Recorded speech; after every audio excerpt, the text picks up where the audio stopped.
verso 6.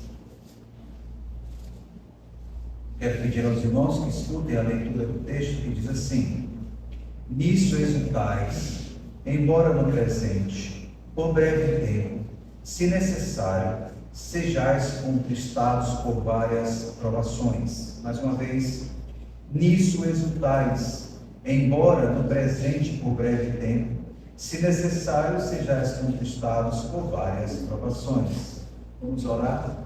Senhor, esta é a tua palavra, que é viva e eficaz, e nós estamos aqui, ó Deus, em sujeição ao Senhor, para aprender dela, e assim, ó Deus, por meio dela, também vamos orar, temos as razões e também os propósitos para os quais estamos aqui em nossas orações. Assim pedimos isso em nome de Jesus. Amém. Meus irmãos, quando nós já vimos alguns aspectos dessa expressão, nisso exultais, e a primeira pergunta que nós devemos fazer ao texto, quando Pedro escreve essa carta, ele vai dizer, nisso exultais. E quando a gente quando vê essa expressão, nisso exultais, a primeira pergunta que deve surgir na nossa mente diz respeito ao que significa, ou qual é o propósito de Pedro quando ele fala nisso exultais. Porque quando Pedro fala sobre nisso exultais, ele traz um antecedente, ele tem uma razão que vai levar a gente a se exultar na viva esperança, ou a razão da nossa esperança. Em outras palavras, o que Pedro quer dizer para nós, quando ele usa a expressão nisso, ele se refere ao quê? Ele se refere às razões que levam o crente a ter esperança no Senhor. E é interessante olhar que para Pedro e para nós, leitores da sua carta, nós não devemos ter dúvida nenhuma sobre o que Pedro se refere quando ele fala nisso exultais. Ele fala, a referência dele está no fato da obra de Deus, que é realizada segundo a sua graça e pela qual nós somos gerados ou nascidos de novo para uma nova esperança. Porque olha, ele diz nisso exultais. Quando a gente olha o verso 3, Pedro vai introduzir a obra do Senhor, ele vai dizer, bendito Deus e Pai de nosso Senhor Jesus Cristo, que segundo a sua muita misericórdia, nos regenerou para uma viva esperança, mediante a ressurreição de Jesus Cristo dentre os mortos. Então percebam que Pedro, quando ele fala nisso exultais, ele aponta para a obra de Deus. Essa obra que em sua graça, em última, nos gerou, nos deu nova vida para uma viva esperança por meio da sua instrumentalidade, ou seja, por meio da ressurreição de Cristo, para aquela herança que Pedro depois diz que ela é incorruptível, ela é sem mácula, ela é inacessível e que está reservada no céu para nós. Então Pedro está dizendo, por causa disso, você e eu temos razão para ter uma viva esperança, temos uma razão para exultar no Senhor. Por causa dessa verdade, Pedro exorta a igreja e aos seus leitores aqui a exultar pelo fato de que essa herança prometida, ela está guardada para nós na glória. Então isso é um motivo de alegria e é um motivo da razão da nossa esperança. Há um outro ponto que nós devemos considerar, irmãos, como introdução também, é que Pedro diz aos seus leitores que a herança e a notícia deles terem sido gerados para uma recompensa eterna deve provocar em nós alegria. Então o que Pedro diz? A obra de Deus provoca em nós alegria, por isso que ele diz nisso. Ele vai dizer também que a herança de Deus para nós deve provocar em nós alegria, porque a vida cristã, em toda circunstância, irmãos, independente de qual ela passa, nós temos que estar alegres no Senhor. Porque nós temos a obra de Deus em Cristo, pela sua graça que nos trouxe, que nos gerou, que nos trouxe uma nova vida, e nós temos, nesse cenário, nós temos a herança, que é uma recompensa eterna. Então Pedro diz assim, nisso exultais, ou seja, por causa disso, estejam cheios de alegria, porque habita em mim, habita em você, eleito de Deus, o fruto, ou melhor, a pessoa do Espírito de Deus, e que produz em nós o fruto ou a obra do Espírito, o fruto do Espírito, que é a alegria. Então, meus irmãos, a alegria que o Espírito Santo nos dá, que nós podemos ver aqui, ela não é uma alegria apenas de um senso passageiro de felicidade, mas essa alegria que o Espírito Santo coloca em nós, ela é resultado de uma ação da obra de Deus, de uma herança que temos e que traz em nós a abundância de exultação. Por isso que Pedro vai dizer no verso 6, nisso exultais. E observe, irmãos, que Pedro vai dizer que nessa promessa de exultarmos em Cristo, ele vai dizer que há uma questão aqui que é importante, exultais. Ele vai dizer, embora no presente, por breve tempo, se necessário, sejais contristados por várias provações. Então percebam que a alegria, ela não é circunstancial. Por exemplo, eu acordei hoje, eu estou alegre porque eu vou começar um novo emprego. Não, a minha alegria, e eu devo me exultar, é porque eu tenho a obra de Deus. Nessa obra de Deus, eu tenho a herança, que é a recompensa eterna, e isso deve levar ao meu coração a alegria no Senhor. Então, meus irmãos, Pedro começa assim, e aí Pedro, quando chega no verso 6, continuando ainda pensando nisso, ele vai dizer, nisso exultais, mas ao mesmo tempo ele vai dizer, se necessário. E é interessante observar, irmãos, essa expressão, se necessário, ou então, embora no presente tempo, se necessário. Essa expressão, se necessário, sejais conquistado por várias provações, que Pedro diz aqui, ela aponta para um propósito. Ele está dizendo que ainda que haja circunstâncias que pareçam desfavoráveis, essas circunstâncias não devem levar a nós leitores, ou aquele povo daquela época, a perder a alegria no Senhor. Então perceba, irmãos, que Pedro introduz esse tema. Por que Pedro introduz esse tema? Porque ele quer trazer mais um fundamento da razão da nossa esperança. E é interessante que nós podemos ter esperança no Senhor. E aí Pedro vai trazer um ponto que é interessante. Por quê? Porque provações, irmãos, elas são purificadoras em nossas vidas. Então Pedro diz, olha, nisso exultais, se necessário sejais contristados por várias provações. E por que Pedro, então, vai falar de provações nesse contexto? Porque para Pedro, provações também são purificadoras. E para Pedro, essas provações, elas têm uma motivação primordial. Então vamos perceber sobre isso, né? Vamos olhar isso aqui. Quando Pedro escreve, ele diz assim, olha, se necessário, no presente, ou melhor, desculpe, no presente, por breve tempo, se necessário, sejais contristados por várias provações, Pedro, ele mostra para nós o motivo central dessa carta. E é interessante observar, porque quando ele fala, sejais contristados por várias provações, ele está mostrando a razão da sua carta. E qual é o motivo da sua carta? Qual é o motivo central dela? É falar sobre o sofrimento e a aflição. Então Pedro, ele vai falar de razão da esperança, e ele tem um propósito, e ele vai falar que a provação ela é purificadora, e ele vai usar o tema que está lá, e o seu propósito é o quê? Tratar o sofrimento e tratar a aflição que os cristãos aqui da diáspora estavam tendo de suportar naquela época. E é interessante, outro ponto que devemos considerar, é que essa carta, ou essa epístola, também ela não é só sobre sofrimento e aflição, mas ela também é sobre consolo e conforto. Então Pedro, quando escreve sobre razão da esperança, ele quer lembrar os seus leitores da esperança futura que nos aguarda. Por isso que ele menciona que as provações, elas são que passageiras, mas elas são que necessárias, porque elas são que purificadoras para nós. Então Pedro, ele vai fazer o quê? Ele vai dizer para nós que cada provação ela tem um propósito, né? Ele vai dizer que uma vez confirmada, o valor da vossa fé muito mais precioso do que o ouro perecível, mesmo quando apurado com fogo, reduz em louvor, glória e honra na revelação de Cristo Jesus. Então, pense bem, nós temos a razão da esperança por causa da obra de Deus para nós.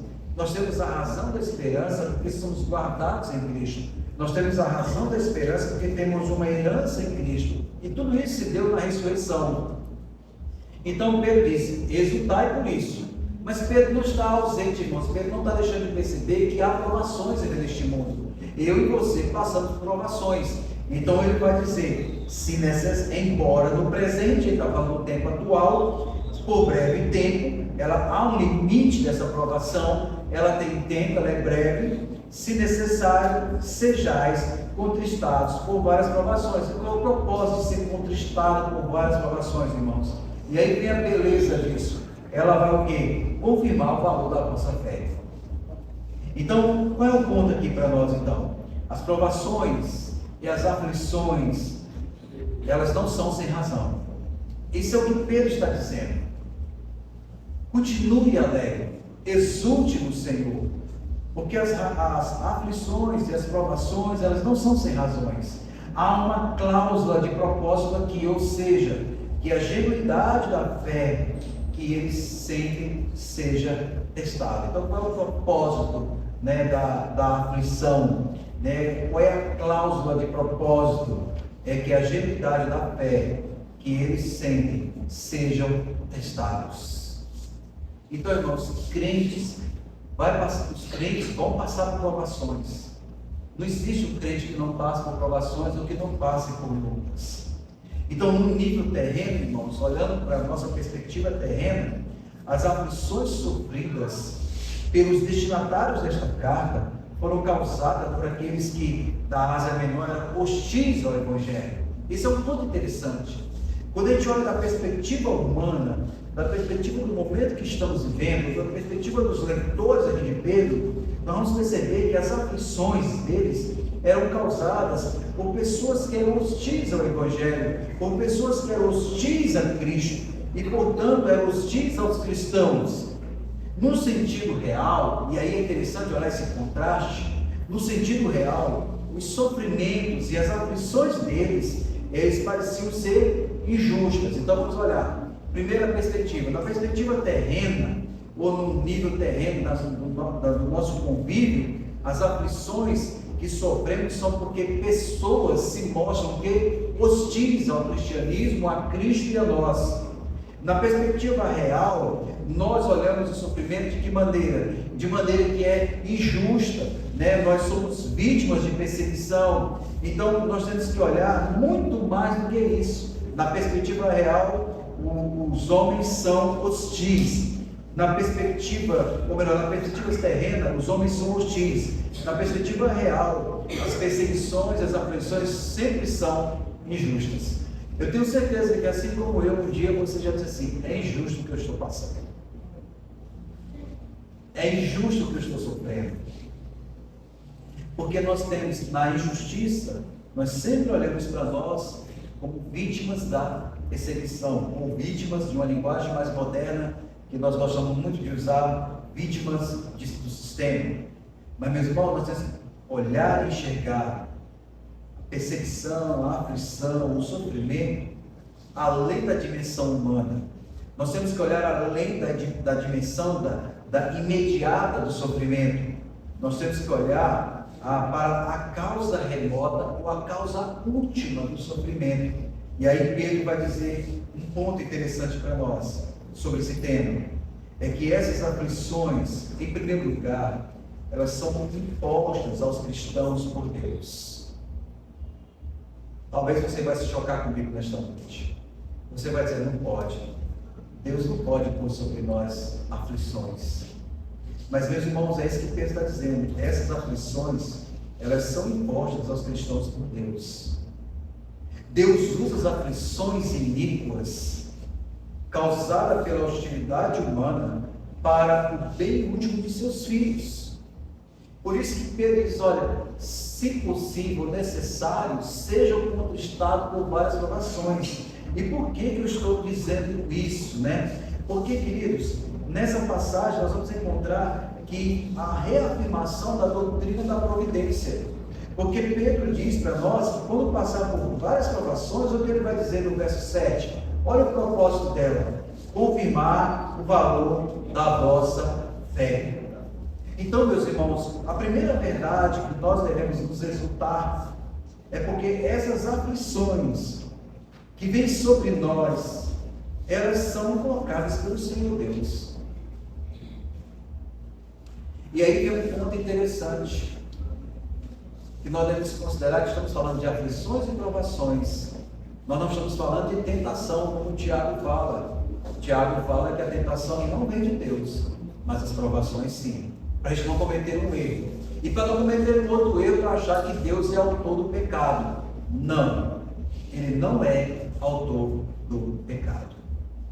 Então as provações virão sobre nós. E aqui, meus irmãos, é para evidenciar o quê? A doutrina da providência de Deus. Por isso que Pedro diz, olha, exultais, embora no presente, por breve tempo, pois a aprovação ela não é eterna, ela tem tempo, sejais contristados por várias provações, para que confirme o valor da vossa fé, que é muito mais precioso do que o ouro perecível, mesmo apurado por fogo. E o final dele é o quê? Redunde em louvor, glória, honra, na revelação de Jesus Cristo. E aqui, meus irmãos, é interessante que nós podemos fazer uma ilustração, que os irmãos conhecem muito bem, que é o clássico ensino sobre a providência divina, que é encontrado no final do livro de Gênesis. Os irmãos devem lembrar da história de José com seus irmãos. Nós sabemos que José contava contra ele o ciúme dos seus irmãos, o ódio dos seus irmãos. Os seus irmãos quiseram matá-lo, mas não mataram, jogaram num poço. Depois o venderam. Ele foi para um país distante. Ele se tornou escravo. Depois ele foi acusado de adultério. Depois ele foi condenado, colocado na prisão. Ele ficou lá por 2 anos. Depois ele foi exaltado, sim, ele foi colocado como a segunda pessoa depois do faraó. Nós conhecemos a história toda, mas o ápice disso tudo, dos atos que aconteceu com ele, é o que o autor vai dizendo para nós em cada capítulo. E o Senhor era com José. Aí vem um ponto que é interessante, que nesse cenário todo, por ele ter passado por tudo isso, ele sofreu muito por causa disso. E quando chega o momento que José se reúne com seus irmãos, e os irmãos de José estão aterrorizados, com medo. E aí José vem e diz em Gênesis 50:20, vós, na verdade, vejam, vós, na verdade, intentaste o mal contra mim. Veja, ele está dizendo, vocês fizeram mal, foi vocês que fizeram, mas ele vai dizer, porém, Deus o tornou em bem. Ou seja, irmãos, nada foge ao controle de Deus, para fazer como vedes agora, que se consegue muita gente em vida. Meus irmãos, a intenção dos irmãos de José foram más, e eles eram responsáveis pelo que fizeram, mas além e acima das ações deles, Deus pretendia o bem. Ou como diz o apóstolo Paulo em Romanos 8:28, sabemos que todas as coisas cooperam para o bem daqueles que amam a Deus, daqueles que são chamados segundo o seu propósito. É isso que Paulo diz. Ou então, meus irmãos, a mão de Deus, e aí vem um princípio, a mão de Deus age nas provações terrenas que nos são impostas injustamente por pessoas más. Deus vai agir, irmãos, em nossa vida, e Deus vai agir nas provações terrenas que são impostas a nós por pessoas más. Esse é o primeiro ponto. Por isso que Pedro diz exultais, e aí Pedro, o exultar nisso aponta para o passado. Olha, aponta para a obra de Deus, aponta para a promessa de Deus, aponta para a herança de Deus, o cuidado de Deus. Eles nisso exultais. Por quê? A mão de Deus supera as más intenções daqueles que nos ferem, e na sua graciosa providência, Ele usa essas variadas experiências de dor, de aflição, para a sua glória e para a nossa edificação. Então exultem por isso. Isso confirma o valor da vossa fé. José passou por isso. José foi humilhado, José foi ultrajado, mas ao final, irmãos, ele faz uma das declarações mais lindas que nós encontramos nas Escrituras. Vocês intentaram o mal, mas Deus, irmãos, é lindo quando José diz isso, mas Deus, ou porém Deus, tornou em bem para fazer como vedes agora. Meus irmãos, nós sabemos que isso é difícil. É difícil para os cristãos, é difícil quando a gente está sofrendo entender isso. Mas nós podemos encontrar, meus irmãos, pessoas esmagadas por circunstâncias adversas e por causa disso perguntar: como pode Deus permitir que isso aconteça? Quantas vezes você mesmo fez ou ouviu essa pergunta? Como é que Deus pode permitir todo o sofrimento e toda a dor e toda a aflição que ocorre na minha vida? Meus irmãos, o problema não é o que acontece na provação. O problema é a resposta que damos. Nós precisamos entender que Deus não tinha nada a ver com todo esse mal. E Ele não tem. Isso é obra de Satanás. A gente até diz assim, né? Como é que a gente responde? A gente diz bem assim para as pessoas, perdão aqui, vou fazer uma correção. Nós respondemos assim, a resposta que damos. Quando a gente quer, parece que a gente quer defender a Deus, a gente diz assim para a pessoa que está sofrendo: você precisa entender que Deus não tem nada a ver com tudo isso. Isso é obra de Satanás e não de Deus. E você sabe por que falamos assim? Em primeiro lugar, porque às vezes estamos tentando não só consolar a outra pessoa, mas também tentando isentar Deus de qualquer culpa que pudesse ser atribuída a Ele, que poderia nos levar a vacilar na fé.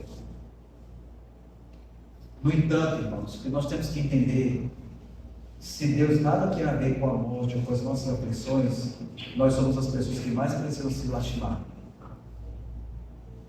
O consolo que recebemos da palavra de Deus é que Deus está envolvido nos nossos sofrimentos, a ponto de Ele mesmo ordená-los. Mas o propósito dessa ordenação sempre é o bom e justo. Deus está envolvido, irmãos, em nossos problemas. Deus está envolvido em nossos sofrimentos. Não adianta você tentar esconder isso. Não, olha, entenda que não é Deus que está agindo assim, é Satanás. Não, irmãos, Deus está envolvido em nossos problemas. Deus está envolvido em nossos sofrimentos. Exultem, porque todo o aspecto da obra da salvação começa e vai terminar onde? No sofrimento vicário de Cristo. Nós somos uma geração que tenta evitar essa verdade, dizendo o seguinte: que Deus não ordena esse tipo de coisa, mas apenas permite. No entanto, irmão, se Deus permite algo, Ele precisa decidir o quê? Permitir. E se Ele decide permitir algo, Ele desse modo o ordena. Isso não deveria nos desencorajar, mas encorajar-nos para que, quando formos acusados falsamente e difamados, ou a nossa reputação for manchada, ou a gente for perseguido, a gente possa se ajoelhar e dizer: Deus, por favor, demonstre a minha inocência contra essas pessoas que são ímpias. Irmãos, Deus está envolvido em nosso sofrimento. Por isso que Pedro diz: exultais, ainda que por breve tempo, por passar por várias provações, porque isso vai confirmar o valor da vossa fé. A gente tem visto isso nos Salmos. Davi está sempre sofrendo, tem uma perseguição, tem uma luta, mas ele diz o quê? Senhor, não vire teu rosto para mim. Senhor, não vire tua face para mim. Escute a minha oração. Davi conhece, meus irmãos, e confia no caráter de Deus. Como diz, acabei de falar, se Deus permite algo, Ele precisa decidir.